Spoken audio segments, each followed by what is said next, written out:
In the bustling heart of Lagos, where the wealthy drove past the poor without a second glance, lived Abigail Okere.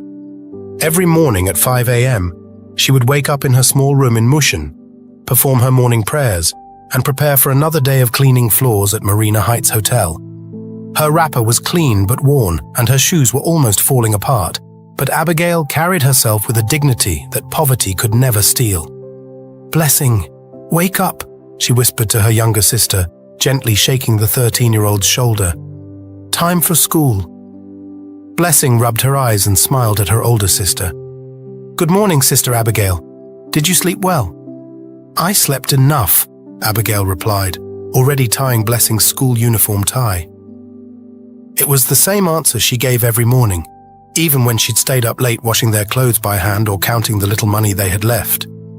Their parents had died 2 years ago in a bus accident, leaving 23-year-old Abigail to care for her sister alone. She worked 2 cleaning jobs just to pay rent and keep Blessing in school. The government school wasn't the best, but education was education, and Abigail was determined her sister would have a better life.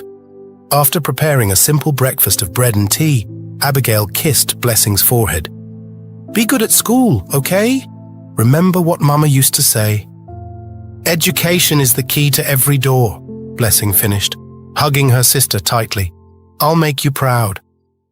Abigail left their room and began the long walk to Victoria Island. The bus fare would save her enough to buy Blessing a new pencil case. Every kobo counted when you were poor. The morning was still dark, but Lagos never truly slept. Street vendors were already setting up, and the smell of akara filled the air.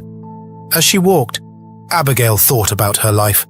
She wasn't bitter about her circumstances. God had kept them alive and together. That was more than many orphans had. She just wished she could give Blessing more. New shoes, textbooks that weren't torn, maybe even a birthday cake next month. The walk from Mushin to Victoria Island took over an hour, but Abigail didn't mind. It gave her time to pray and plan. She had to be at Marina Heights by 6:30 a.m. sharp. Mr. Adebayo, her supervisor, didn't tolerate lateness.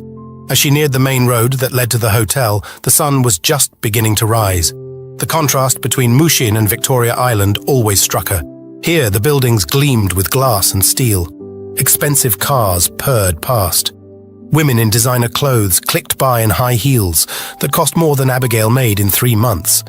But Abigail didn't envy them. Her mother had taught her that true wealth was in character, not cash. "Keep your dignity, my